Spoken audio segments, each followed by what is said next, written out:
apa ya suaranya? Bentar ya, gua. Dah. Udah, oke. Assalamualaikum warahmatullahi wabarakatuh. Kami dari kelompok terakhir ingin mempresentasikan modul 13 yaitu menyempurnakan model desain. Tujuan dari modul ini adalah menyempurnakan atribut dari model domain, menyempurnakan hubungan dari model domain, menyempurnakan metode dari model domain, mendeklarasikan konstruktor dari model domain, memberikan keterangan pada perilaku metode, membuat komponen dengan antarmuka. Ini contoh dari peta proses. Terus menyempurnakan atribut dari model domain. Menyempurnakan atribut melibatkan berikut ini. Menyempurnakan metadata dari atribut, memilih tipe data yang sesuai, membuat atribut turunan, enkapsulasi. Terus menyempurnakan meta atribut, mendeklarasikan dalam diagram kelas UML termasuk yang berikut ini. Nama, visibilitas, tipe, multiplisitas, nilai awal, batasan. Terus menyempurnakan meta data atribut. Sinteksnya visibilitas, nama, multiplisitas, tipe, nilai awal, batasan. Terus memilih data yang sesuai. Memilih data merupakan trade-off dari transparansi representasi, waktu komputasi, ruang komputasi.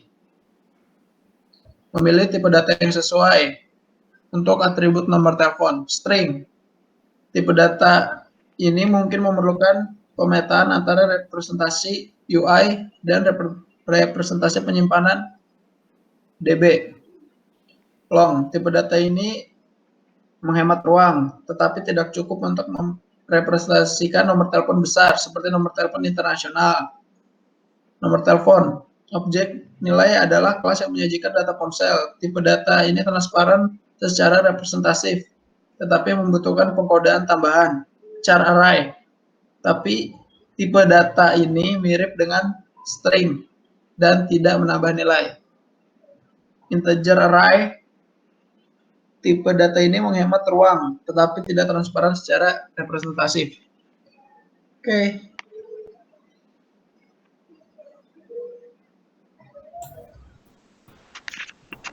Lanjut siapa? Aku. Tuh. Gue hentikan ini dulu ya, presentnya. Iya. Ya. Oke, udah kan?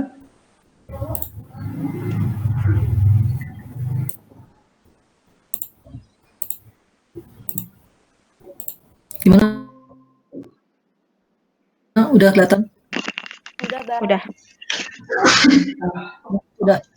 Kelihatan, Bang? Oke. Selanjutnya saya akan menjelaskan mengenai membuat atribut turunan. Dalam analisis, Anda mungkin memiliki atribut yang Anda tahu dapat diturunkan dari kursus lain atau lebih stabil. Contohnya, kanonik perhitungan usia seseorang dari tanggal lahir mereka. Yang begini adalah bentuk contoh dari si pembuatan atribut turunan itu. Terus selanjutnya masuk ke menerapkan enkapsulasi. Untuk menerapkan enkapsulasi, ikuti langkah tersebut. Yang pertama, jadikan semua atribut pribadi. Yang kedua, tambahkan metode pengakses publik untuk semua atribut yang dapat dibaca. Dan yang ketiga, tambahkan metode mutator publik untuk semua atribut yang dapat ditulis dan tidak baku.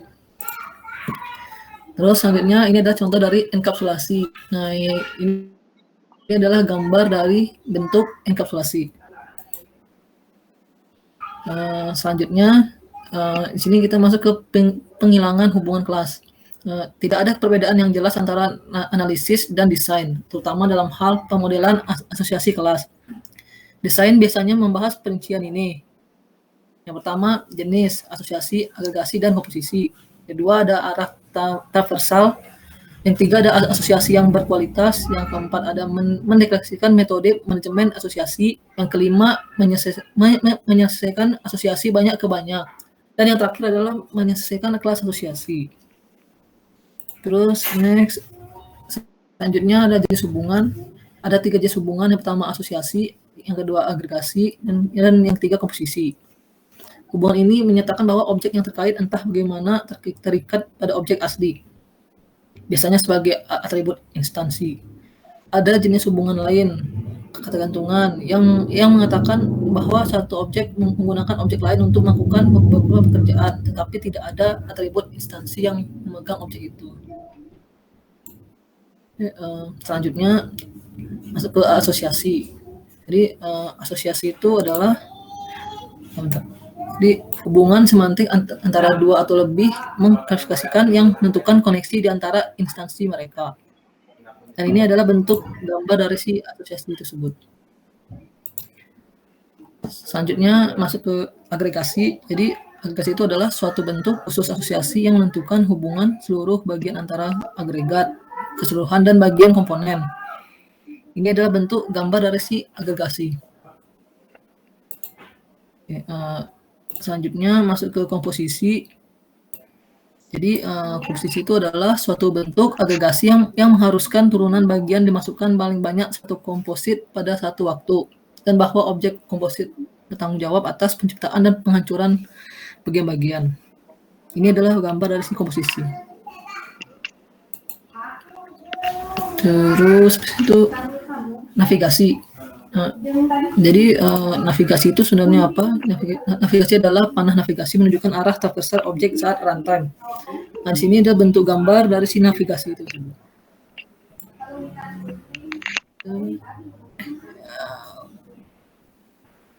Udah. Udah kan? Ya. Udah. Oke, udah. Udah, lanjut Milen.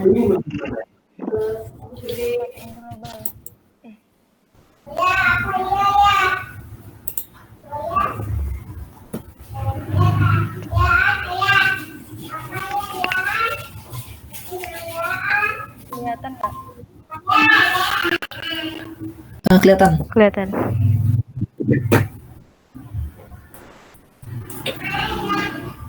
Terus ini selanjutnya ke navigasi. Tadi kan udah dijelasin Iqbal kalau navigasi itu kayak penunjuk arahnya dari objek satu ke objek yang lain. Jadi penyempurnaannya itu dari yang belum punya arah terus jadi punya arah kayak gitu. Terus kalau asosiasi yang berkualitas, itu tuh kayak kita tuh punya kardinalitas dari satu ke banyak atau banyak ke banyak. Kayak objek ini kan punya kardinalitas kayak gitu kan, berguna untuk memodelkan bagaimana sistem akan mengakses satu elemen dalam asosiasi. Terus metode hubungan itu untuk mengakses dan mengubah objek terkait, jadi kayak ada keterangan transisinya kayak send to kayak gitu dari customer ke survei. Terus metode hubungan ini tuh hubungan satu ke banyak memerlukan penggunaan koleksi. Kalau tadi kan ini kan contoh hubungan satu ke satu, memerlukan variabel instansi tunggal kan gitu kan. Dari customer ke survei itu tuh kayak atributnya kan dia kan ini kardinalitasnya satu ke satu. Jadi satu customer itu sama dengan customer, maksudnya atributnya customer itu ditunjukkan ke sama dengan customer. Jadi atribut yang dipunyai customer ini. Tapi kalau yang ini dari satu ke banyak ini tuh kayak contohnya ini room sama dengan collection. Atribut collection ini tuh dipunyai oleh room. Contohnya kalau misalnya ada room 1, room 2, room 3 kayak gitu. Jadi masuk ke atribut collection. Jadi room sama dengan collection kayak gitu. Terus menyelesaikan hubungan banyak ke banyak. Contohnya seperti ini.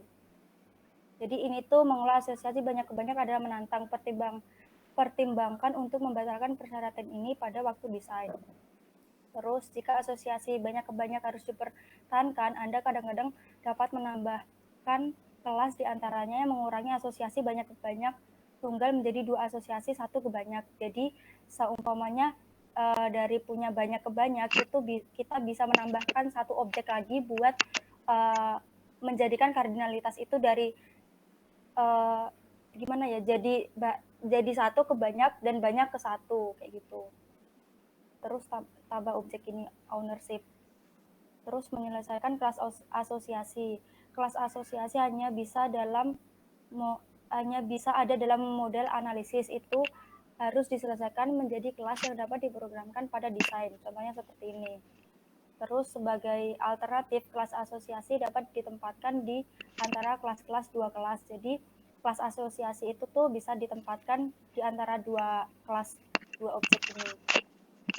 Terus metode penyempurnaan. Metode diidentifikasi selama jalur kerja berikut, yaitu analisis CRC yang menentukan tanggung jawab, analisis robustness yang mengidentifikasi metode dalam kelas layanan, desain yang mengidentifikasi metode asesor dan mutator untuk atribut dan asosiasi, jenis metode lainnya yaitu manajemen objek, pengujian unit, pemulihan, operasi terbalik, dan gratis.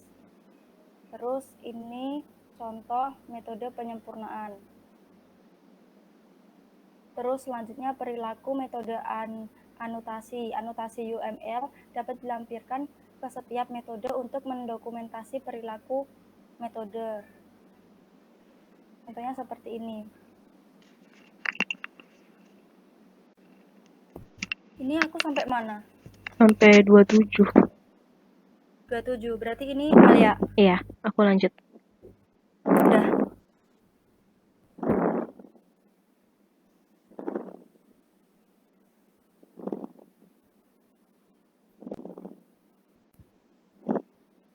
Berarti sekarang ini ya.